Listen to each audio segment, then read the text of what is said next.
And we're live. Hello, everyone. Welcome back to Lorelines. I hope you all had a good week. We're just back here today discussing more children screaming in the background. Um, Lyrical analysis. The song Scream from the most recent raid content, although it's quite old now. But anyway, comms are open. Welcome back, everybody. We got Shadow Meowth, Kobaran, Ayumi, and myself today. Yeah, light party. Time to have fun. Hey everybody, how's it going? Did you say this was an old song? Oh, it's getting old. Absolutely. Yeah, I don't think I'm wrong about that at all. But that's more of a comment about the patch cycle, and I don't mean to rage every single episode.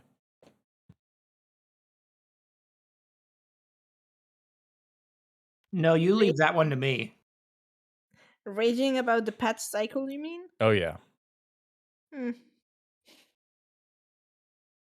Meowth silently judging. Silently. No. I mean, I don't know. I mean, I mean, we usually get. I mean, I think. Oh, Hey, Neela. maybe And Neela! Hooray. surprise, Neela, great.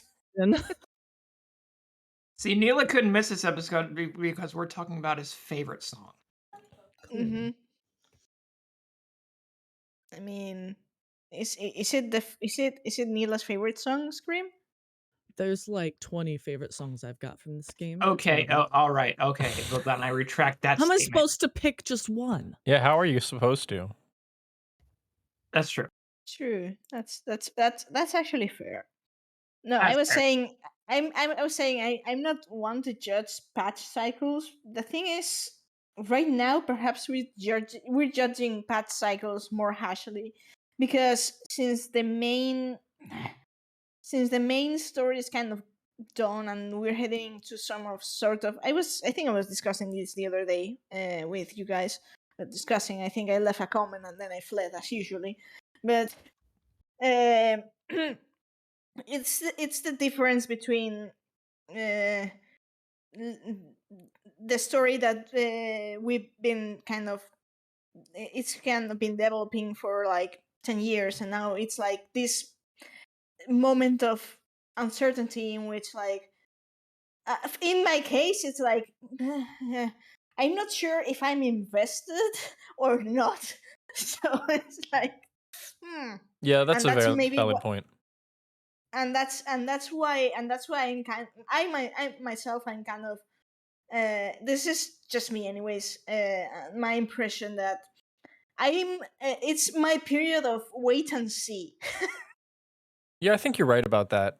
I mean, it's not the topic of the day, but it bears some discussion because when they close an entire, it's the 7 chapter loop that they've just closed, and it's hard to know if we're gonna want the second book or not. I mean, I'll be here for whatever comes, but it might be one of those sub complete and drop situations. So In my opinion, they should have kept the point 3 should be the end of the main story, and then point 4, point 5 is the build-up, because we're in this weird space now where we don't know what's coming next, but it's getting stale waiting. Here's a little analogy for you. How are you guys familiar with the story of the 1001 Nights, sometimes called the Arabian Nights? Yes. I The general haven't idea. read them, but Well, no, it's a lot to read. I'm talking about the general idea. And if anyone's Yeah. not familiar, basically there was this king who took a wife every day. Apologies, that was poorly timed. okay. Took a new wife every single day. Did wifely things, and in the morning or after he was done, had her head cut off and got a new one every day. Just he wanted something Wow. fresh, and unfortunately this is a story, of course, though. Who knows if it was based in some sort of reality? It's a wild So story. one day, It's that's a basically great story, actually. it's inspired by Henry the Eighth, but just like in Ah, over 900 well, over 9,000. Continue though. yeah. So one woman gets selected to be married. She doesn't have any choice in the matter. They don't at this point. Hmm. And so, they go to bed and she says, you know what, let me tell you a story. And she tells her husband, the king, a story. And then she gets to the climax of the story, the most exciting part. And she's like, oh, I'm too tired. I got to go to bed. I'll tell you the rest tomorrow. So he gets up the next day and he's like, I really want to hear the end of that story. So he doesn't kill her. They go to bed. She tells him the end. She starts telling him a new story. Oh, I'm so tired. I can't. I'll tell you the end in the morning. And she does this for 1,001 nights. And at the end of it, he's like, you know what? No, I'm actually in love with you. I'm not cutting your head off. We're going to be happily married. So the 5.3 patch cycle was that. It's like, oh, I'm too tired. We'll have to finish this story later. and now we've kind of got the whole story. And it's like, well, should I cut her head off? Kidding, of course, but That is a wicked analogy. that's just how it feels to me. Like before I was like, well, I can't kill this one and get a new one. I'm invested. We're at this point in which it's the Schrödinger behaving. Should I or not? Yeah. So I mean, I think but I think this happens with every let's call it transition period between arcs in series, games, whatever. So it's like this period of I'm going to be invested on this, and then and it's perfectly fine if, like, for example, I mean, even Yoshi P and the rest of the team tells you, well, if you're not feeling like playing 14, go play another game. Don't burn yourself, and that's perfectly fair. And if and I know people are kind of like throwing shit to 14, like the content stale and that, but I don't think that's necessarily a bad thing. I mean it's annoying if you're playing you're investedly playing in 14, but outside of that, then I mean, how's the saying, touch grass. Yeah, I mean, it is nice that there's we have an ability now to kind of play other titles and experience new things, but that doesn't mean that it's objectively good that we're in this state of Final Fantasy 14 for sure. I'm glad to have the freedom, but that's more like an afterthought than it is a happy statement. For me, like they actually add a lot of content to the game that I never really get to experience because I don't have 4 hours, 6 hours a day to sink into the game. I can't do these daily grinds. I haven't even started the newest beast tribe because I just don't have time for this sort of thing. So people who say, oh, well, there's no content, I'm like, you mean there's no content that you're interested in, because there's way more than I can play in a day, and anyone else who's super busy has the similar or same experience. It's true. It's the content we're looking for is not there, but there actually is quite a lot to do if you're into that kind of thing. Yes, and if you're not, I totally get it. Take your break. But Yeah. I actually am in a place where I'm like, please don't add a bunch more busy work because I cannot keep up with it. Anyways. But yeah. So should we dive into How about are we Scream? done? Yeah, we can talk about Scream now. We're done screaming ourselves and ranting, and we can go into Nice. I mean, we haven't screamed, but kind of. But yeah. We get it. Yeah, You're right. I would say we wailed, not screamed. We wailed. Perhaps just a bit of whining. Bit of whining. Yeah, we have a new song coming out soon. It's called Whine. That's me with time travel. I do the whining. Anyway, I can throw up the track. Y'all want to hear a banger real quick, and then we can talk about the lyrics. Please. I just about spat out my drink. I mean, we have fun here. You're 30-some years old and you use the term banger. Oh yeah. Absolutely. All right, let me switch scenes here. I'm close to 40 and I use banger. What's your How point? are you doing, fellow kids? Fellow kids. Exactly. Actually, I think we're the same age, Neela. I think. Pretty sure. All right, let me 38? switch scenes here. 38. Come and get it. Yeah. I think I still Old boy. I'm the youngest of the crew. Yeah, and Madeline could say old boy and I wouldn't be mad. All right. That's a banger car, says that. And there we go. We're still audible. We're a different shape. And there we go. Boink. All right. Thanks to Hungry Chad. Please subscribe if you like the fact that he uploads lyric videos. And let's listen away.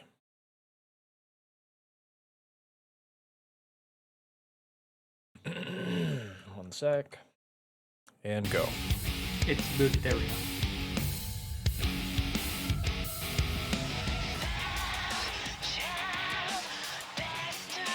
What'd you do? What'd you do? What happened?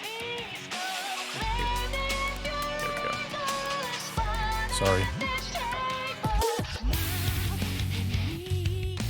You gotta rewind it. Rewind it though.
God, it's so freaking good.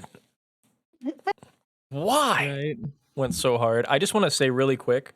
I know we're not here to The best discuss way the, to burn the fat and get in content shape. itself, It's not keto. but there's that guy again. But geez, get off my screen. What are you doing? It's just Get a that thing. off the It's screen. not my fault. All right, it's an ad. All right, Get it off before we all right, it's turn gone. it into a It's gone. clip. It's gone. I'm gonna get you Adblock Plus. Ugh. So I just wanted to rehash that last couple scenes in that music video. I love when we're doing when he's doing the chains. What the hell is that freaking magic called? Can you help me? Uh, Sorry, I got lost The for a the moment. the, the capturing Not the ethereal Pokemon. shackles, is it? Yeah, ethereal Ethereal shackles. Thank you. shackles. Okay. This series of raids is like, to me, clearly where Elidibus gets all of his fancy moves. You know, when we fight him in Warrior of Light, Seed of Sacrifice, and I love seeing things like ethereal shackles, which when they Yeah. teleport us to the rift. True. You know, like it's all this True, stuff true. is like, how do you do this again? Oh, okay. Here, have some ether. Oh, I've seen it. Okay, now I'm a master of everything. It's great. Picks things up quickly. Absolutely.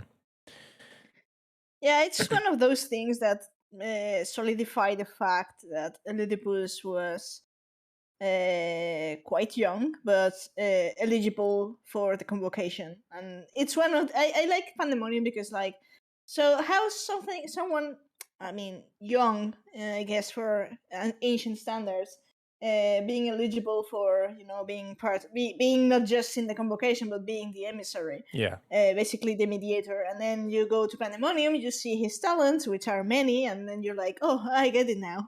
Absolutely. And more than just his talents, we see him be professional. We see him pull back from his friendship with Eric Thonios to be a mediator, even if it means, not necessarily saying what he wants, but saying what he, the seat, must say because it's the mediation.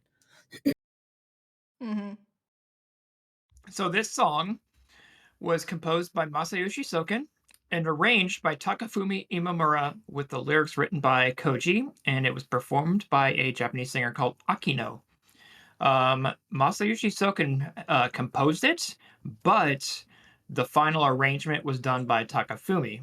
The arranger, you can credit this song instead to not Soken, but to Takafumi Imamura, because he took Soken's composition and actually rewrote the song. So it is in his credit, not Soken's.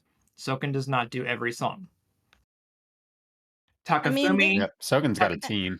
yeah, Takafumi actually did.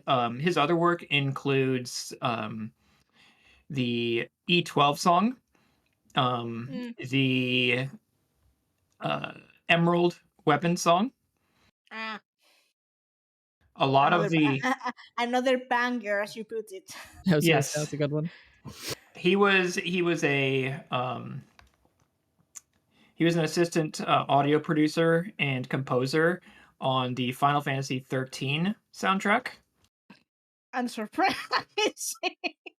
He also helped out with the Kingdom Hearts trilogy and also the Final Fantasy 7 remake game. Nice. Clearly another talented composer. Very good. Yeah, I have to kind of remember that even though we tend to, be oversimplistic and say and basically say one name or perhaps maybe up to 3 composers for a series, we have to bear in mind that in any format, be it cinema, be it video games, audiovisual stuff, composers work with a team, and they don't. And it's sad because they don't get the same credit as the kind of the lead figure, but. And it's understandable because we tend to oversimplify stuff. I mean, we're not going to just go on the whole list of musicians. There was an like interview I saw clipped once that said something like games don't involve just one creator, it's a whole team of people. Said so and so creator of, like, the interviewer immediately made the same mistake. It was a little funny and a little sad.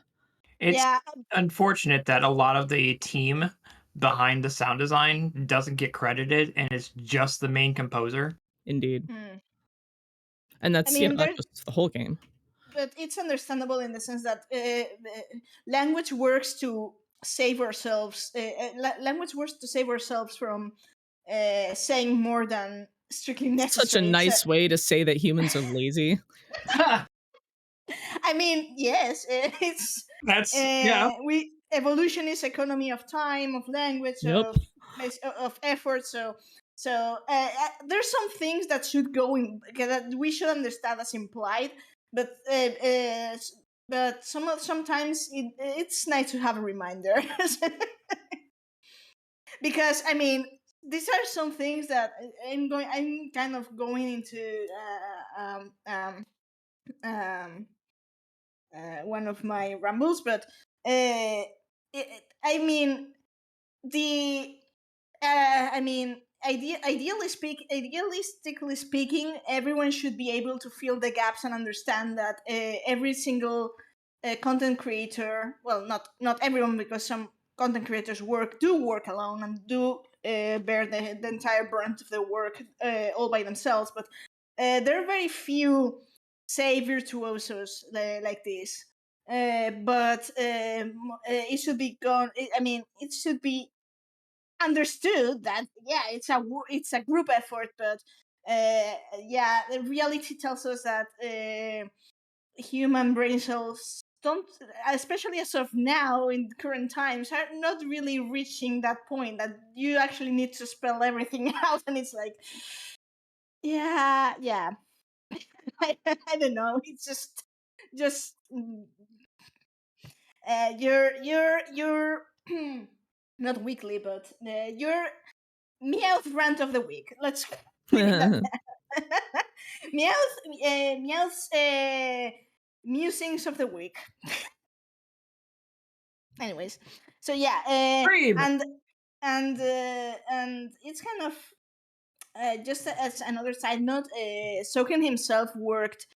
I mean, 10 years ago, 10, 11, 12, I think 12 more or less, 12 years ago, Soken was himself one of these side composers in other projects of Square Enix. So now he's in the spotlight, but he first was one of the on the backs on the back on the Back burner or the yeah, exactly. backup. Sorry. Yeah. That's all good. So yeah, I mean, in fact, it's very likely. I mean, Soken says that Uematsu was his mentor, basically, and likely, currently these arrangers, side composers, are being also taught by Soken himself to to work, and they will learn from Soken, but they will add their own spin to it, and that's how the chain continues, and that's perfectly fine. Anyways, It's like how you learn at the knee of the master sort of thing, and then you become the master and so forth. yeah, it's basically how how guilds usually used to work in medieval Renaissance times, actually.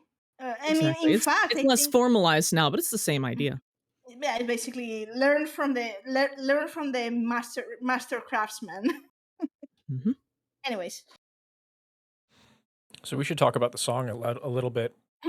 Before stream, Yeah. I mentioned that, in my opinion, there's not a whole lot of metaphor going on here. There are references, but there's not a whole lot of stuff you can really theorize about. In my opinion, it's pretty literal. It's a song, not a dig into me song.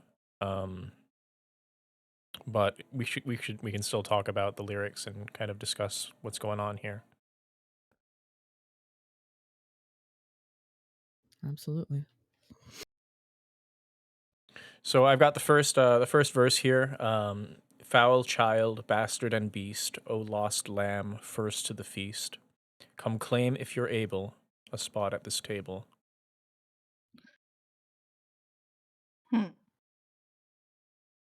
I've heard actually some I don't want to say dissension, some different approaches to this the foul child, whether it's Ericthonios or whether it's La Habrea.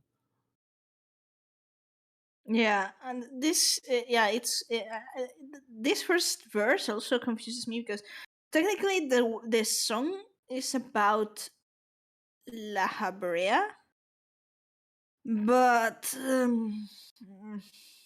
I don't know if I then there's agree that it's Ericthonius as about him. well. I think it might be His from son him. is also features, I think. Yeah, kind of. It's a good question. So this first verse, right? It says, "Come claim, if you're able, a spot at the table." So we know that Ericthonios is kind of this child who's not well respected. He's not great at magic, even though he understands the theory. He's always underperformed. He has La Habrea's sigil at his waist, like some sort of protective ward, like he needs special treatment. And I think that this first verse is talking about him. He's literally from the perspective of a disdaining parent, a foul child, and Yeah, they're but taunting him. Come on, see what you can do, buddy, because we know you're pretty bad at everything. but I don't think that's something that La Habrea would say, because La Habrea may be But Athena, on the other hand, Athena. Yeah, I who was saw going to him as say nothing more than like, here, let me conceive a child so that I can like do something horrible with it. Like that's messed Exactly. up. And I mean, the bastard could be a literal thing. Who knows? I don't know. We don't know exactly how such things worked. In this case, I Ancient. don't know about bastard literally as in, Out of wedlock. bred out of I wedlock, but mean, perhaps bastard as in malformed or not potent. True. I mean, as a failed Right. Experiment. stuff. Yeah, that's actually what the Icthonia says, basically. Kind of. That's how she would see him. Yes. Yeah. At the same time, we don't really know. I mean, we do have the ancients refer. I mean, did the Icthonians refer to Athena as La Habrea's wife person? Yeah, in which the was very world? weird. Yeah. Yeah, I mean, There was like one throwaway line or something. I forget now. 'Cause I had actually missed it until someone pointed it out to me. Yeah. But yeah, it's a so, little odd. But it's still interesting, though, that it doesn't really mean that the concept of marriage was the same for the ancients that is understood as it is for the standard people. But even so, it still makes me think that perhaps, because this is actually a not just a narrative trope. It's also a real life thing that a woman becomes pregnant and then forces the man to yeah, it's your responsibility, now you have to marry me. It's basically like, or the family might force them to. Yes, the shotgun wedding, as we call it in the US. Exactly. So I mean, it's entirely possible that Erechthonius was conceived out of wedlock, and when Athena was pregnant, she was like, "Hey, you know what? This thing is yours. So now you, speaker of the convocation, have no choice that marry me formally, and now you're yes. now we're chained together, as to use the chain analogy." Now you're changed to me. Given what they revealed about her character, it doesn't seem outside the realm of reason. Sentinel makes a good point. The baby trap. I actually heard that one. Yeah. You're making me laugh yeah, a little bit because what I'm now seeing is maybe Koberon can make this happen, but I'm imagining like a 6-panel or the video version of this, but like a 6-panel comic where La Habrea says, "Oh hell nah," and he sunders his own soul. Why, foul? That could happen. Yeah. So yeah, I mean, you know what? I could tell you a story about a really fuck up case that happened here in Spain, like 70, 80 years ago, about but I'm not really sure if you want to hear real life. Yeah, we'll save it for another time. Fucked up. Yeah. We'll save it. We'll save it. Feel free to share it in the chat and Discord, though. Speaking of which, Discord. Yeah. A lot of this song isn't just speaking about Erechthonios, right? It kind of bounces around a little bit. Like this next section here, mild and meek, down on your knees for hide and seek. It's time that we feed.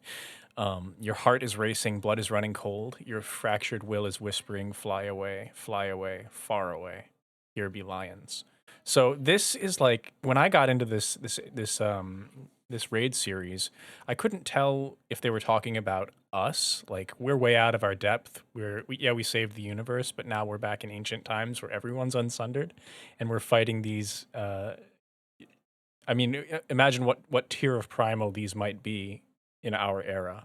You know, it's very dangerous, very sketchy, and we don't have mommy anymore. So be warned. And so a lot of this kind of speaks to the player's experience, but it also speaks to the wardens who've been transformed and the ones who yet remain, like these beasts who are roaming the halls.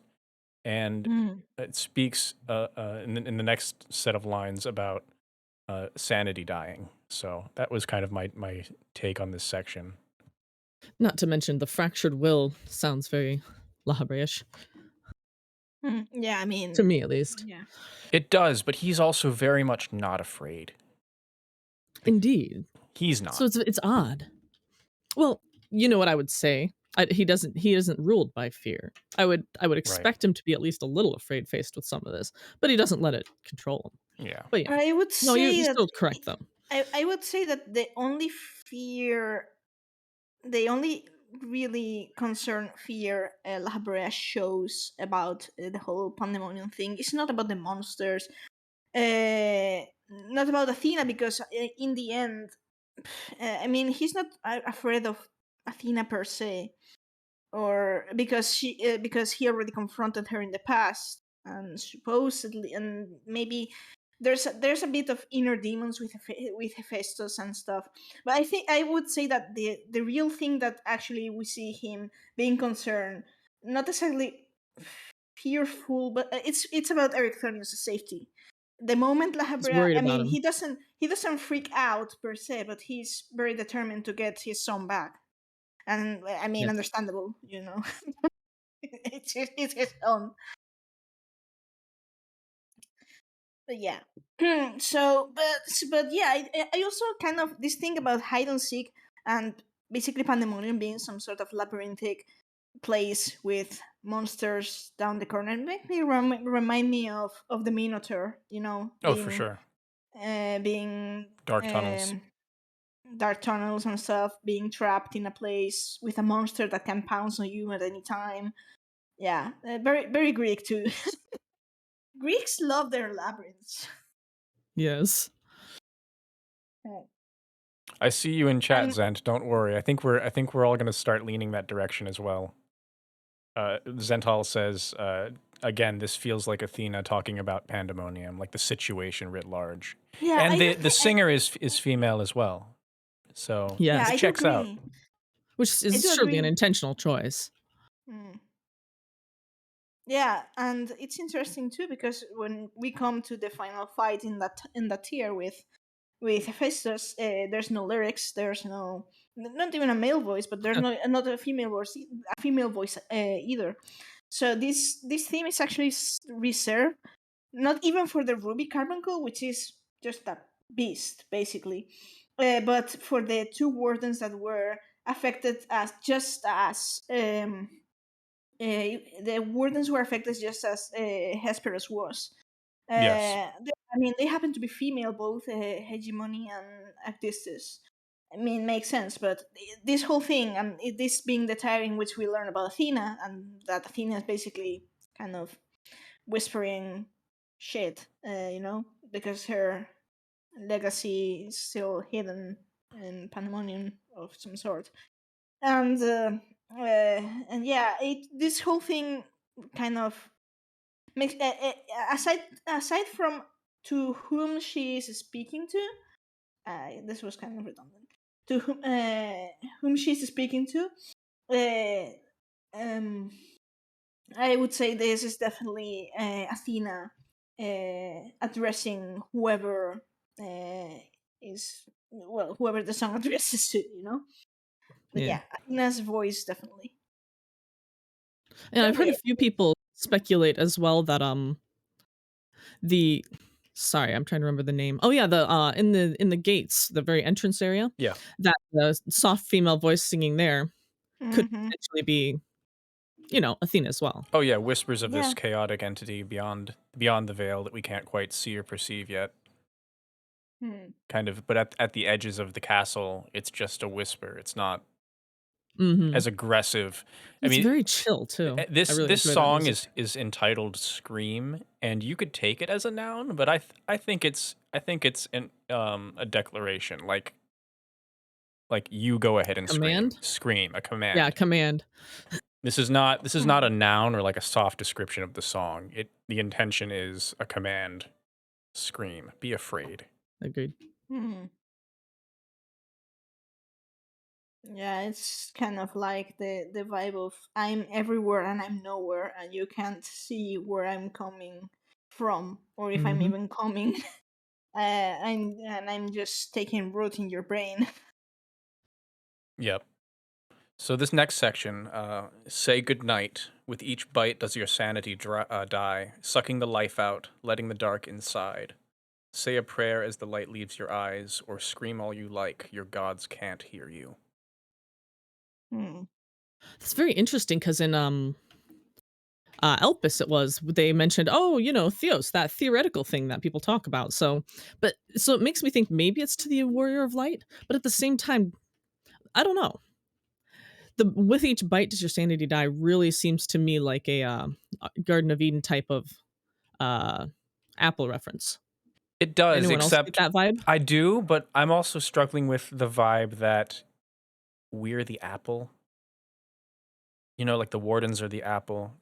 Bites are being taken out of us rather than us biting Well, something. one of the wardens did take on the sort of a tree of was it Hmm.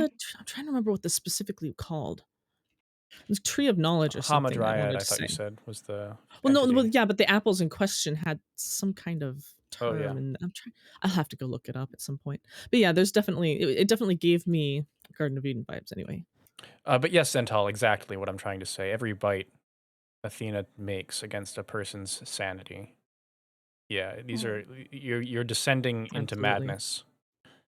She was like wearing them down essentially. Yeah, I mean, here be lions makes me kind of think that the line refers to. I mean, correct. I mean, I'm a bit rusty. I don't know if that line is in from some other work about pandemonium. I don't know, or if it's a reference to anything.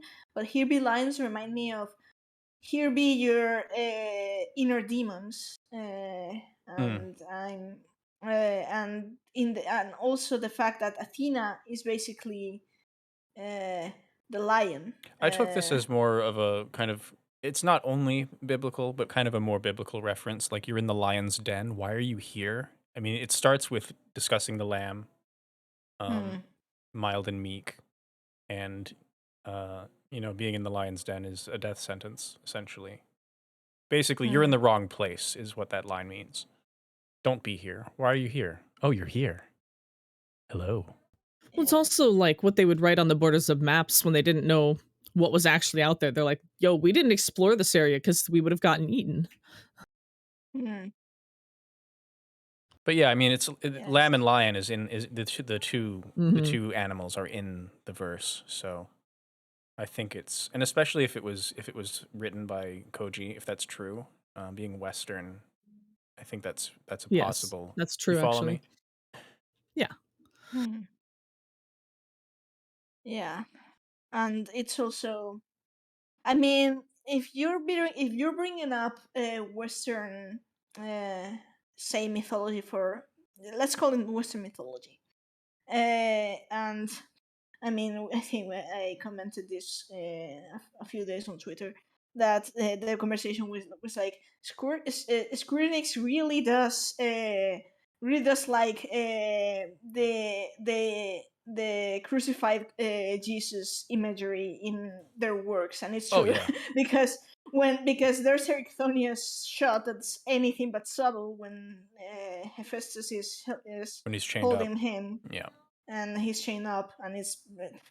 I will go over that later with stuff, but but I mean, I don't know if you guys know. I mean, surely you've heard about in Christianity, Jesus being the lamb that. Oh yes. That that I That know that defeats the fuck lion. I know no I know the lamp the sorry the line in Latin. Would you believe that? Tell us in Latin. That'll be the fun. um I'll Agnus probably be Dei, able to translate it. it's Agnus Dei qui tollis peccata mundi, which is Lamb of basically God, you take away the sins of the world. exactly that. Thank you. I Have was like, mercy I on don't us. know. Thank you, Neela. I didn't know exactly what I'm how just to quoting say. music I've sung before. I could Yes. sing it for you.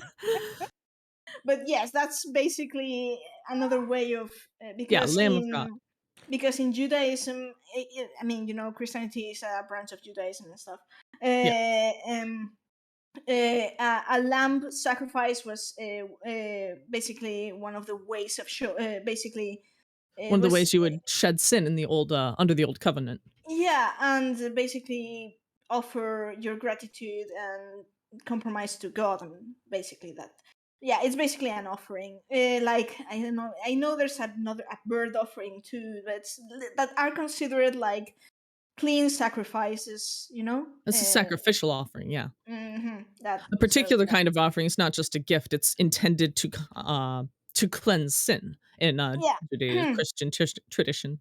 The lamb's blood is the lamb's blood. The one instance I know it was used for is for the angel of death not touching, not killing the firstborns. That's right. The youth firstborns in Egypt. So Zental has Yes. their answer. Yeah. So yeah, it was basically. I mean, you can use the lamb's blood as a protection of sorts. Like that's. But we're going a bit biblical here. But yeah, It's I mean, topical to the song. This is unavoidable. true.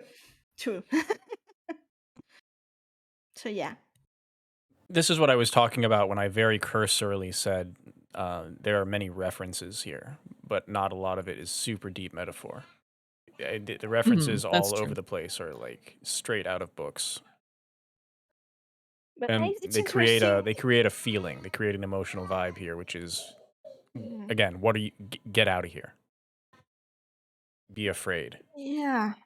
I mean, get out or get in, because Yeah. Athena is really interesting in having pawns to execute her plan. So it's, I don't know, it's kind of mixed signals. Well, it's also interesting. Get the Warrior of Light. Get out, Ericthonios. Get in here. I need you. I'm using you. Yep.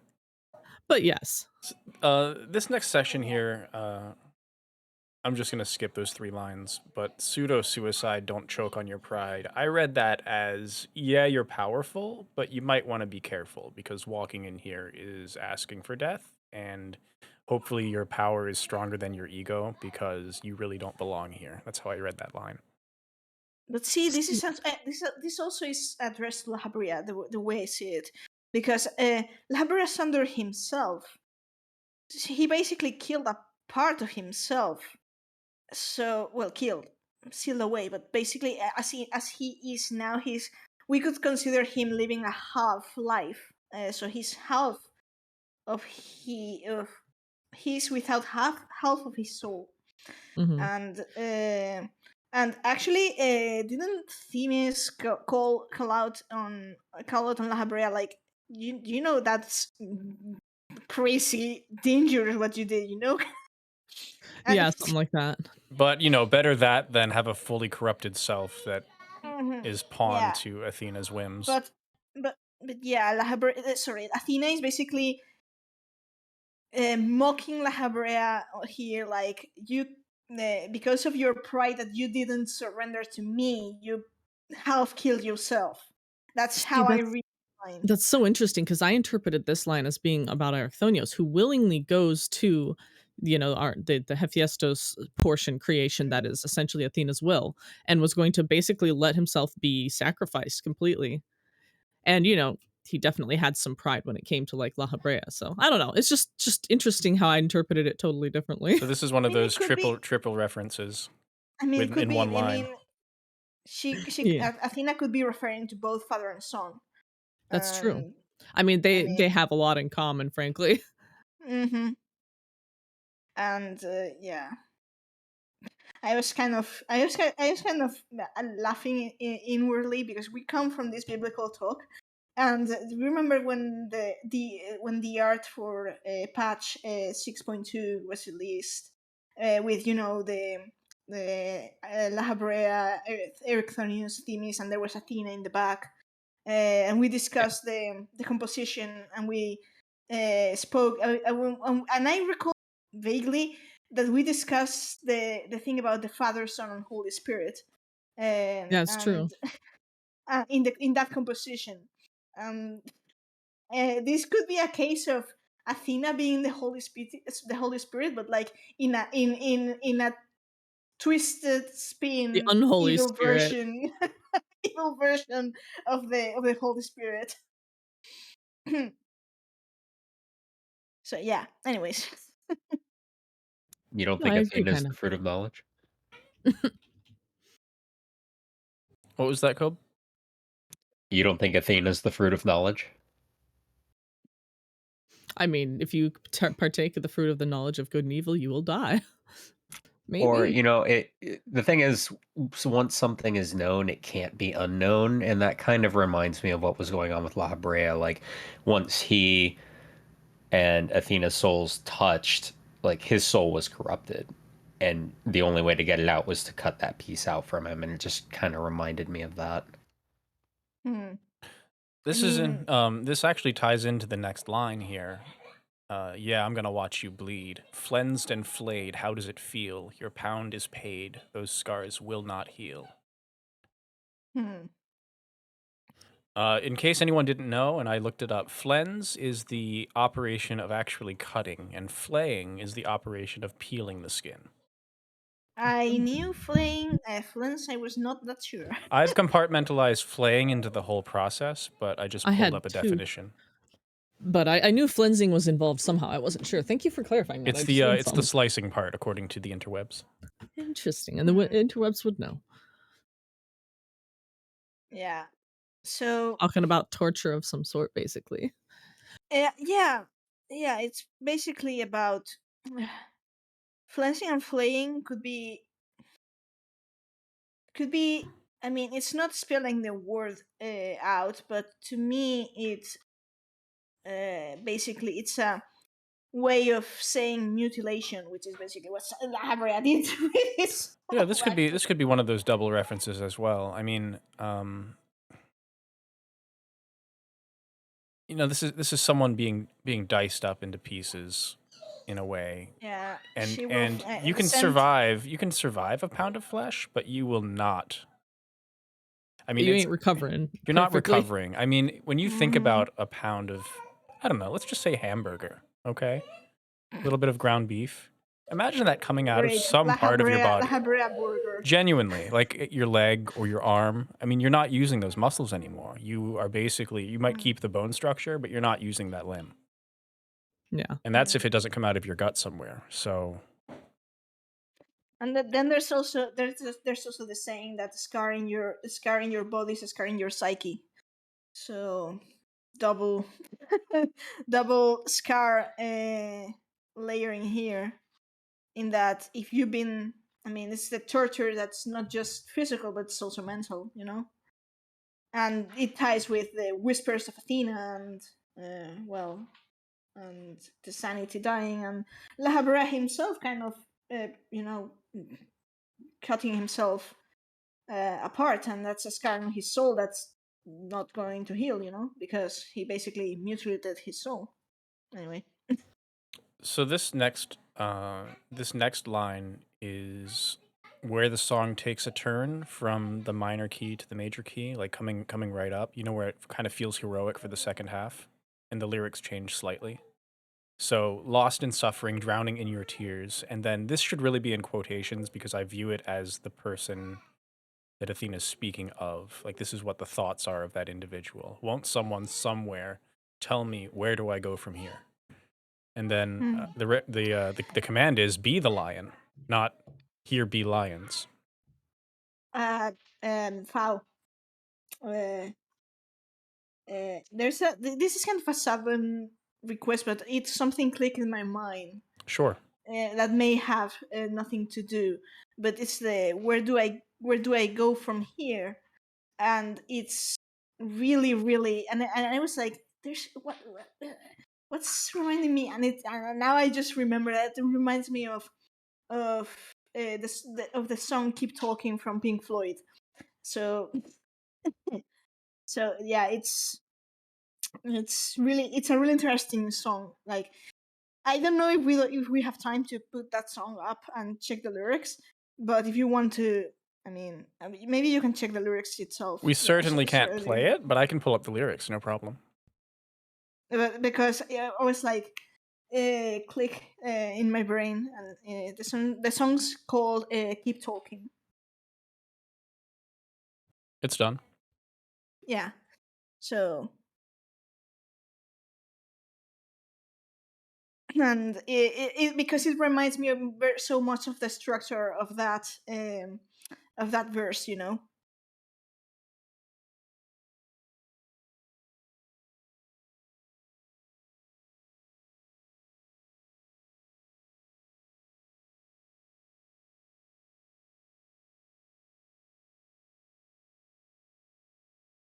I pulled it up if you want to talk about it. Yeah, besides it's such a great song. 100% recommend if you want to listen it. But yeah, but it's also because the song talks about the need of communication, especially when going through a depressive episode, or how you're feeling, if you're feeling sad, or you're feeling you're basically bottling up your emotions and not being able to express. And there's the call of and response from from the lead singer, and the chorus that's in the brackets, like the other people trying to communicate with you when you're suffering, but you mm, can't come out with the word. Anyone who's suffer from one who's familiar with this sort of episodes should know exactly what this feeling is. I guess. So yeah, in this context too, because La Habrea was it's not bottling away your emotions, basically discarding them in a sense, but the feeling to me is basically the same. This song served me as an inspiration for other stuff that I will talk later. But anyways, yeah. Sorry for the first apologies for the uh, For the relevant and interesting side tangent. for the tangent. Thank you, Neela. Yeah, Meowth, if you have relevant and interesting side tangents, you never need to apologize. I mean, Exactly. we were you were supposedly discussing the Scream, but then Meowth goes, boom, Pink Floyd. Because Scream does not exist in a vacuum. All of this music is built on foundations of decades of music from before, different True. stylistic, especially this game pulls from so many different styles, so many different concepts and ideas. It'd be a little silly to talk to it about it in a vacuum, you know? I mean, true. I mean, I heard, musically speaking, I've heard so many so many musicians reacting to Scream, saying that the song, stylistically speaking, they remind them of Evanescence. Mm-hmm. Which I have to say, I haven't listened a lot to of Evanescence myself. Perhaps one theme or two, like in the radio and stuff. But yeah, I'm sorry. I never went through an emo phase. I never also came do out not. of my emo phase. I was gonna say I've listened to enough Evanescence. I'd say I can hear it, like on the surface level, definitely. The subject material isn't really their style, but just listening to it, the style definitely, yeah. Oh, for style is sure. good. There's I actually a mean, crossover on YouTube somewhere. You can check it out. I forget who did it. Oh, I forgot about that. That one was pretty good. Yeah, it was pretty good. There was just so many. I don't know if I said this earlier, but I said it in chat. for That's what I the did. There is so many good covers of this song on YouTube. I don't know. For the They're just record, good. I didn't say emo face as in derogative. I mean, it's just Oh making no, fun. I didn't take it that way. But also, true sent. There's never a wrong time to bring up Pink Floyd. Never. Yeah, exactly. Gets Big it. fan. I mean, I basically grew up listening to Pink Floyd. Plus my father. So yeah. Anyways, back to topics. Apologies.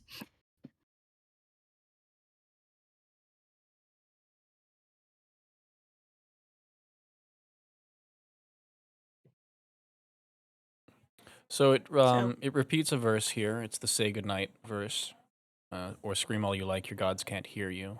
Then it goes into "Dressed in rage inside my cage, my pandemonium still bound to the flame that I bear." That's Um, basically Hephaestus, but it could be Athena as well. Buried alive in the coffin of who I used to be, I'll scream all I like, 'cause we're all mad here.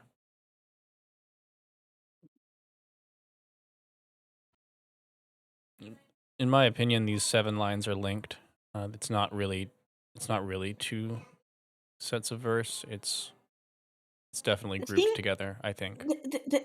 The thing here is that we know. I mean, refresh my memory, if you will.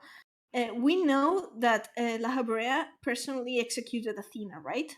For let's Yes. call it academic crimes, if Yes. you will. Academic crimes. In Okay. defense of a child, but yes. Thank you. Yeah. It was less execution and more like a I don't know what you would call it, justifiable homicide in the service of saving a life, but yes. I'm not sure of the legal precise. Do we know what? Do we don't know how he did it, right? Or No. if there's anything left of Athena at all, if she was buried. Well, I don't know if the ancients had the custom in the first place of burying things or preserving a body. I would say, given the influence that Athena's exercising in this entire raid series, that Athena still exists. So I don't know how you want to take that, if it's crystal form, if it's hanging out in the live stream, if it's becoming one with Pandemonium. I don't know what you guys think about that, but I do think that Athena's around. I have Genshin Impact thoughts, which is Well, if it's relevant and interesting. but it would require a bit of knowing of Genshin Impact lore to understand where my mind is going right now. Because Athena, let's say Athena has, if she is the fruit of knowledge, it could be forbidden knowledge of sorts, right? At least that's how La Habra interpreted it. Like you're fucking insane. And if reincarnation works in a way that the next incarnation of Athena is going to retain some degree of those memories, then it could spread. Or if or in the case that, like, say the soul kind of merges and a new soul is born of sorts by merging with other souls. We don't know about this, but let's imagine this happens. It could spread to people who is going to be reborn in the live stream if the memories are scattered away, right? This is just a hypothesis, okay? So this could work as an infection of sorts, which would make sense considering the arena in Abyssus. It's P8, right? Yeah. With the whole thing that there's not just DNA, that the source of, or I think it's in Extreme also, that's kind of a bacteria virus imagery, like an infection. Imagine if Athena's soul goes to the live stream, for whatever reason, this knowledge, whether because the live stream works and the cleansing memories, and they scatter and they infect the whole, if you want, the whole bloodstream, and people start getting these ideas because of one focal point of forbidden knowledge, so to speak. So maybe it's entirely possible that in order to avert this, Athena's soul may have been contained, as in a preventive measure, which brings me to Genshin Impact, because the ley lines, which are they basically are the network of the whole world's information that connect to the Irminsul, the tree that basically harbors all the information, history, and memory of the world when it became infected at some point with forbidden knowledge that comes from the abyss. This is kind of complicated, but basically made the tree sick, and a lot of anomalies popping up around the world. So yeah, that's I like understand what you're saying. I think the live stream in Final Fantasy XIV works more to cleanse such knowledge in a good way, but I think she might have taken intentional measures to prevent her losing her knowledge. So I agree, but from like the different angle, yeah, like that it was it her could. trying to do it. From Could- here Just until just the my take. from here until the rest of the song, we have a lot of first person pronoun. Yeah. It's a lot of I. So the first half is very much you, but this section is I. And if we presume that the singer is Athena, it might be Athena speaking to her situation actually. So maybe this is how she died. Maybe she was buried alive in the coffin of who she used to be. A crystal, perhaps? It's possible. I mean, if she was torn apart herself, I mean, the thing is that we don't know what happened to Athena when she Yet.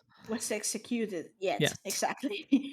I have a feeling that's going to be knowledge that's forthcoming. I could be wrong. We have a lot of soul searching / dreaming words in the next section. We've got slumbering, tumbling, wandering, wondering, suffering, hungering, forever falling into my mind, deeper, deeper down, till I say goodnight. Never thought of it before, but the wondering made me think of answers. Oh yeah, for sure. I mean, yeah, this whole, I mean, slumbering, tumbling, wandering comes there. I mean, I'm sure you can go to answers and find those 4 verbs in the section of in one of the sections of answers. I'm sure, like 99% sure. It goes But on. Oh, continue. I mean, first, at first glance, I would say also that these can apply to Hephaestus and La Brea by extension, in a sense. I guess. I mean, Well, I'm maybe saying it. Hephaestus, but not. I don't think the rest of them, because nobody else is buried alive. No, right? no. I'm just. I think this goes more to Hephaestus and subliminally. Sure. Athena. Subliminally, because we don't know yet what happened with her. Basically, maybe when next year comes, then Scream will make more sense, as it usually happens. This section also speaks a lot of the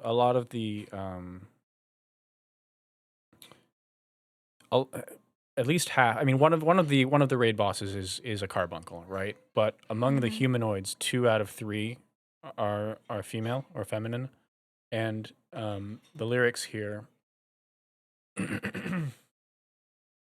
What am I trying to say? I'm trying to get to something, and it's scrambled. Give me a moment.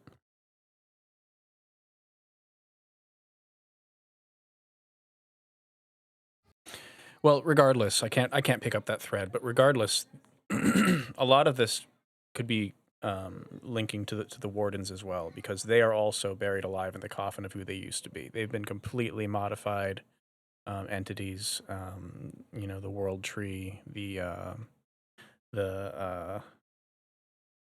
plant lady. Agdistis. Thank you, Agdistis. Yeah, so they're literally. I mean, they are alive, but they're insane, and they're entombed in their own body. It's been modified to such an extent that they don't resemble who they used to be, really. I guess Agdistis sort of does, but... Not a lot, yeah. Oh, hegemony. Oh, yeah. Hegemony. Mm-hmm.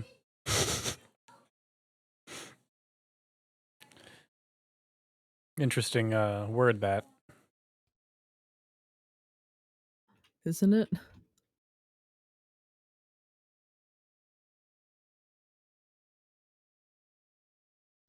So, we play with the grammar in these songs sometimes because there's no periods or denoting the end of a sentence, really. But I stopped there on purpose because, if you read it like it's a paragraph, you've got deeper, deeper down till I say goodnight. you could say goodnight to the shadow, but I think it's to the shadow I left far behind. I'm just a stranger. We are all strange inside. That's how I read it. What do you guys see here? Hmm. What do you all think? I'm not really sure, honestly. It's an interesting question to think about. Hey, how does it really break down? Yeah, how does it read? Because I mean, you could say goodnight to the shadow I left far behind, and then you stop, right? And then it's a new Mhm. it's a new sentence. It's just a statement. I'm just a stranger. We are all strange inside. Um, but if you cut it the way I cut it, it makes it relational. To the shadow I left far behind, I'm just a stranger, meaning I don't resemble who I was. Hmm. I think kind of both are really quite valid and make a lot of True. sense. The next section, you can run, but there's nowhere to hide. So scream all you like. No one can hear us. I mean, you can remember there's nowhere to hide because you can't run from yourself, basically. From your, you can run. You can't run from your shadow, basically. It's. I mean, it's. It's that thing about you can't outrun your past, as in you can't outrun your shadow, you know. So or your own mind, true, because you can't. You can flee from your inner demons. So, yeah. Sundered souls. I mean, true. Yes. I mean, we're dealing with a Sunder soul here, after all. Shadow I left far behind. Previous self. I'm just a stranger. We're all strange. You're a stranger to yourself, or to you once were. Hmm. Inside. Well, of course you are. You've been sundered 14 different ways. That too. You can run, but there's nowhere to hide. I mean, Well, to of the course. But you can run from your problems, but there's nowhere to hide, meaning you will continue to have these problems, and there's nowhere to hide from them. So scream all you like, no one can hear us. Zodiarc's no more. You can scream all you like, no one's here to answer your prayers Mhm. anymore. That's what I got from it. That I'm not going to say that Athena knew. Well, this is kind of. I swear, if this is going to turn into a timey-wimey fuckery, I'm going to. That's correct, Zent. Well, I know someone else who'd be Both super happy gods, about that too. both No, I primals aren't mean, there to hear your prayers. No, I mean because at the end of Pandemonium, when Pandemonium appears in the source in the live stream, and if Athena is somehow preserved, does that mean that Athena back then gained knowledge by timey-wimey fuckery of what will Oh. happen to the world? This is such a rabbit hole, I want to close it immediately. How dare you, Amy? Yeah, for sanity's sake. I don't know. I feel like this is more like a psychic prison. Like a lot of this has to do with being trapped. We have the wardens who are in a completely deformed, unrecoverable state, and we also have the crystal. So we have the evidence that Hephaestus survives and is inside one of those little crystals, Mhm. which is it seems until he somehow gets out, it's a hard barrier that keeps him from interacting with the outside world. So Mhm. I don't know if there's a good metaphor for this, but what came to mind was if you can imagine someone who's not brain dead but is fully paralyzed and is in a bed somewhere, and then add on to that the grief of the ongoing interior monologue or internal dialogue, depending on the situation, how horrifying of an existence that might be to someone who has never dealt with it before. It's a Mhm. real prison, just inside your mind, and you can't interact with anything. You can't talk to anyone. You're sucked inside. That sounds like the definition of insanity to me, and I'm kind of getting that vibe from this section. Mhm. Yeah, I mean, it's not. It's not. Uh. Uh. And new. It's. I've seen the trope of being imprisoned, just isolated, you and your thoughts, no, nothing else, being like the worst torture, uh, even more than pain per se. I mean, there's that in. I'm thinking of video games that use that. I'm thinking Mother 3. I'm thinking, well, the Genshin Impact does too with Nahida. Uh, so yeah, it's kind of like that's fucked up. Being put in a crystal is like, I mean, it's it's solitary confinement, which we know drives people Yeah. to insanity. Yeah. So yeah. Hmm.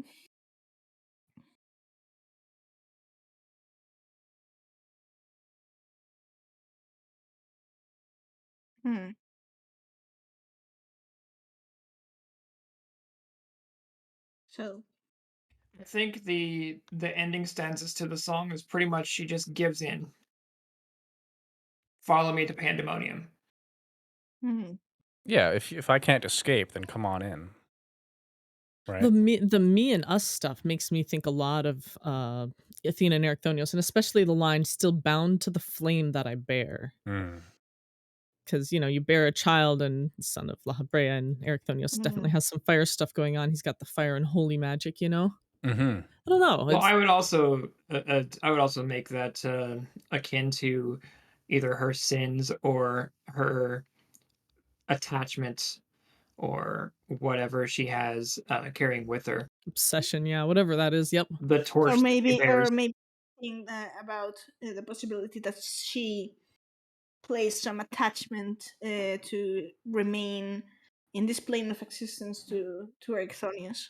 Because Agreed. the And flame that also, she bears is also it's a synonym for the torch that she bears. yeah, it's also commonly used in context of love. So that Yeah, doesn't carrying a torch for mean, someone. yeah, it doesn't necessarily mean you have positive feelings, but the deep attachment one might have to their child or partner. I'm not Well, sure I if think carrying a Athena torch is counts, always but romantic love, isn't it? I could be wrong, but yeah. Yes, yeah, when it's used that way. I mean, you can also literally carry a torch. But that's not what you're talking about. well, yes. But yeah, I mean, in this case, Not necessarily it's obsession, Zent. like, I mean, Athena wasn't really obsessed Considering with. my theory that Erichthonios that she's literally bound to Erichthonios, that's kind of maybe what that colors my interpretation. Yeah, I mean, I wouldn't. I mean, it's. I don't discard that as far fetched, because I actually think that there's something there. I mean, there's something poetic, so to speak, visually speaking, to a DNA chain, helix, in the fact that it's a chain that we want it, regardless if we want it or not. If some, I mean, Our genetics do bind us, yes. some people have good birth families. Some others not so much. But we are inevitably chained to people that may have hurt us by virtue of genetics. In Epiphanius' case, he does have. Well, I'm not going to say a loving father, but at least a father who cares, And Athena was very questionable, but still, he is her son, and he will be forever. She's definitely interested in him. A part of her is going to be part of him, and that's we can we if you want to call it like an infection that could. I mean, it's kind of a bit brutal, but yeah, I guess it's like that part of you that you can't that makes and we could go into the whole but yeah, it's, I mean, the thing that changed. I still remember going into Pandemonium in the arena of P8, and seeing not just the theme with the shackles, but also seeing the DNA helixes there, and thinking basically, I had thoughts at the moment.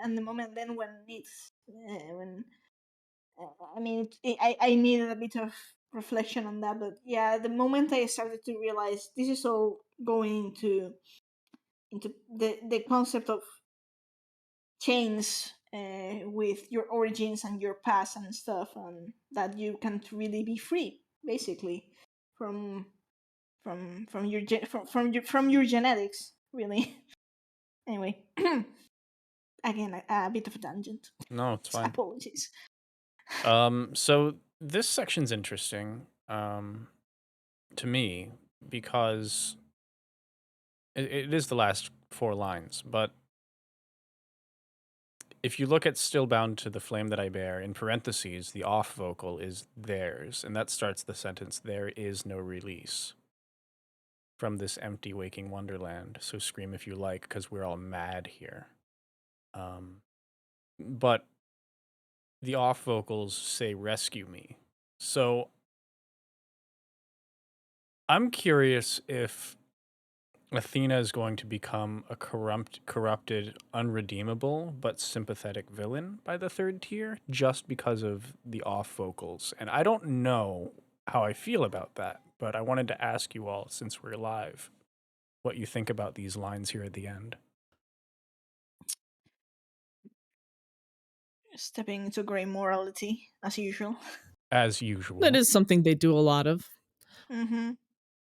I personally am more expecting it'll be less redeemable, maybe, but though again, like a little more sympathetic, but more on the bad side of morally gray. That's myself. right. But Like you we'll made the see. very wrong call. I see what you did there.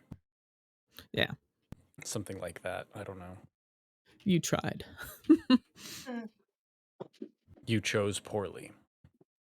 So, I mean, if anyone else wants to go first.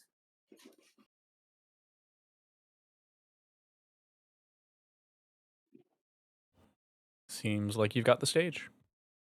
I Go got for the it, yeah. stage. Okay. I don't know. It's a complicated question in that. I am of the opinion that suffering is not something that anyone deserves, and that's one of the few things that the French Revolution got right. But, as in, painless, between quotes, execution for everyone. Well, I don't really believe in execution, but sometimes I actually believe in execution. Highly depends on. Depends on the execution of it. That's a good pun. You mean it It was a depends pun. on the situation and the degree of offense. Mm-hmm. But you Like, don't like it. It's just there might be necessary this situations. This can easily come. I mean, I come from. I mean, this can easily turn a bit of. I mean, I don't know if controversial. I come from a country in which we don't have death penalty at all. Neither we have how do you call it, life sentencing. Like maximum years a person can be in prison here in Spain would be 15 to 20 to 30 years, depending. And there's this thing in which, by good behavior and stuff, sentences get reduced and all. So it's kind of. I mean, I know that over there you guys have this big controversy over the death penalty, right? Not. I know it's not just it's not in every state. Depends on what state, yeah. There have been my issues around it knowledge- because of essentially suffering issues, more or less. And there's obviously the ethics of it Well, as well, it's but there's more than people who just that, really, 'cause- really, really botch it, regardless. Not to mention that it's only applied to the poor. Rich people never wind up there. So there's Exactly. many questions. Yeah, so I don't really know how it I don't really want to put my foot in my mouth in when it comes to Yeah. politics. I don't really know, but I know in our case that, of course, we've had, because sometimes it gets ridiculous in Spain that people that have committed really fucked up things end up serving like 15 years in prison, and there's the whole thing about if you're a minor, basically you can't be even if regardless whatever you've done, you can't be convicted. So it's kind of a difficult thing for me to say, because sometimes I think there's people that this is going to sound harsh, but there's people that Some people don't I get better. That's the aside soft way of from putting that, it. Yeah, I agree. and the problem is that sentence them to life sentence, sorry, to life, to life sentence. But the fact is that we are still the rest are still sustaining them, and if you ask me, why should I sustain someone who's actually committed atrocities? This is a thing, but we can't also let them free, and It's that's actually, I don't know in your country, but in the US of A, it is significantly more expensive to put someone to death than it is to sustain them for life. It seems I backwards, but mean, there is so much that has to go into it that's how it is. They also end up in on case death you row weren't for aware. like 15 I mean, years. but we're talking different countries Yeah. too, and I hope they're doing due here, diligence too. Yeah. and here I mean, Europe as a whole has the thing about fair treatment, but that sometimes also translates to people in prisons having better lives than people outside. So Mhm. it's and that comes from our money as well. So it's, I mean, I don't advocate for killing everyone. Sorry, for killing anyone. That's Never. funny. I don't advocate for killing every. This is Emmett Selk's position. Sorry, my brain sometimes messes up words, and I don't really want to, come across as something I don't really want to. I think you communicated your point. But yeah, it's sometimes. Will you allow me to put it bluntly and not assume that I'm an awful person? Everyone get their canceling pens ready for Meowth. I believe it's keyboards you use to cancel. Actually, everyone open Twitter up. Okay, here we go. I believe myself, this is just my opinion. This is not a statement of fact. This is my opinion that some people are more a waste of oxygen than others, and in that case, then aren't we all about climate change and all? Then get rid of the waste of oxygen first, But yeah, it's kind of a jab. I Sorry. think you avoided But being canceled. Good job. All right, so I hope everyone had fun Get today. canceled for being too nice. I'm not sure what we I have think going I on was next too- week. I mean, I could have gone. I could have been more blunt, but Yeah, that wasn't that blunt. That was pretty soft. no, I mean, yeah. Yep. But anyways, so I wanted to I wanted to kind of drag Cobb into making a point about my reaction to Scream and how it ties to me. I don't know. I'm not saying that this is a necessary reference to the 13th trilogy. But I wanted to drag Cobb because my first reaction when I heard the Scream was very this sounds familiar, and and Yeah. awfully so. You were screaming, as I recall. I was screaming. Yeah, I was. So I Logically was. enough. May I ask Cobb to kind of go over it because I've rambled enough and Cobb's being a bit quiet. Just that there were some very, very heavy and significant parallels to 13. It's not 1-to-1, but the song is definitely applicable to particularly Lightning Returns. And it's just very interesting how we see these parallels pop up. And again, 13 is not something that's directly referenced a lot in 14, but a lot of the foundations that we see in 14 are have their roots and originate in the 13 trilogy, which I think is really interesting. Yeah, basically, when I saw Ericthonius in the Jesus pose, I was screaming, no pun intended, because I was like, "Oh God, yeah, they actually did that regarding there's certain stuff that Milan called no," and I was like, and we're talking a sundered soul that was, is isolated, tortured, and yeah, and I was like, and amusingly enough, there is a pandemonium in the 13th trilogy mentioned in Long Returns, actually.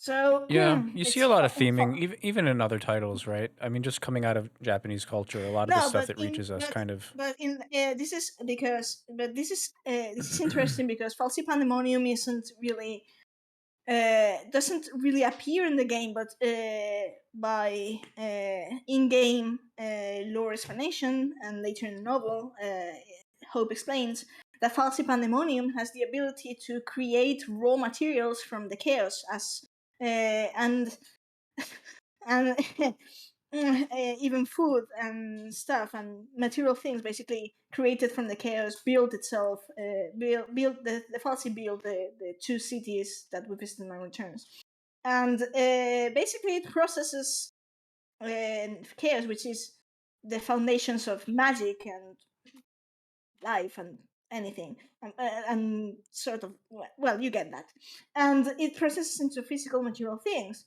and and it reminded me so much, and like we know La Habrea is the often addressed as the creation magic master, like the builder, master builder of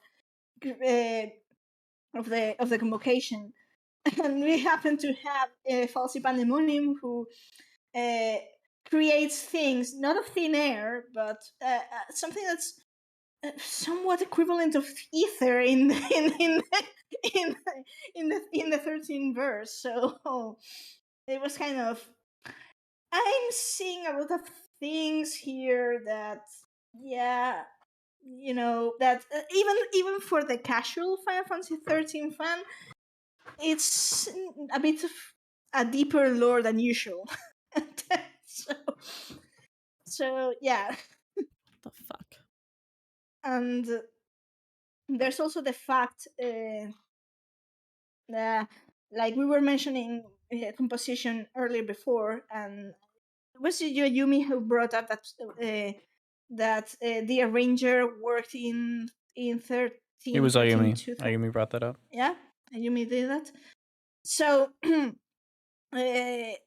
one of this here's the thing, with one of my fellow admins in the 13 server, I share 14 tracks because she's a musicologist and she has a love-hate relationship with Soken, the way she puts it. Ha.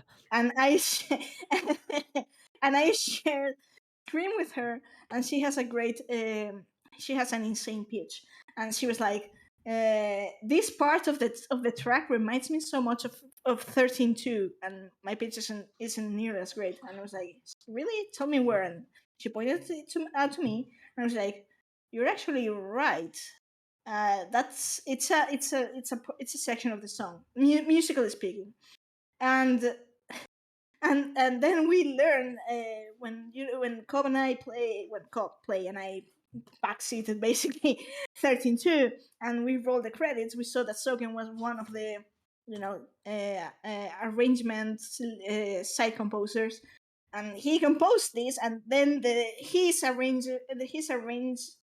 composer in this track happened to also have worked in the 13 trilogy, and everything all of a sudden is connected, and it's like, okay, I don't know what game is playing, what game Square Enix is playing with 14 and hiding so much of 13 in this in the whole thing.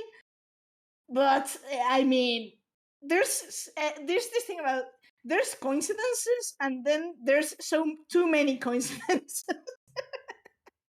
I You find know? that there aren't too many coincidences in the storytelling we see. I mean, it's the same archetypes that are told over and over again. Darkness is chaos. I mean, in different games, chaos is Jesus. I mean, that's Xenosaga. It just keeps going. And coming out of Japanese culture, a lot of the content that reaches us It's is true. is fair leaning point. towards what you might see as an outsider's deep take on the Judeo-Christian mythos. Like it's all I mean, it's all very much repeated, and you enjoy it, but you start to notice patterns. So this is what you're saying, more of a direct, very similar tie-in between games. if I were to tell you the whole story about how it ties into Scream, perhaps you would say different. But we don't have the time, and I doubt you Yeah. want to No, we to another definitely don't tangent. have the time. But noted, 13 once again has crashed into 14 during the Again. development Doing cycle. that. All right, guys, we have to close the stream up here, but I'm not sure if we have any plans for next week. I don't know if Ayumi or Cobran or Neela or Meowth have any ideas, but this was the last song we were going to cover. We can certainly find more songs to cover if we want to become the song coverage channel. There are several more that I mean, are we excellent. could react to you could react to songs and just enjoy, chill, and For sure. comment on the songs per se. Yep.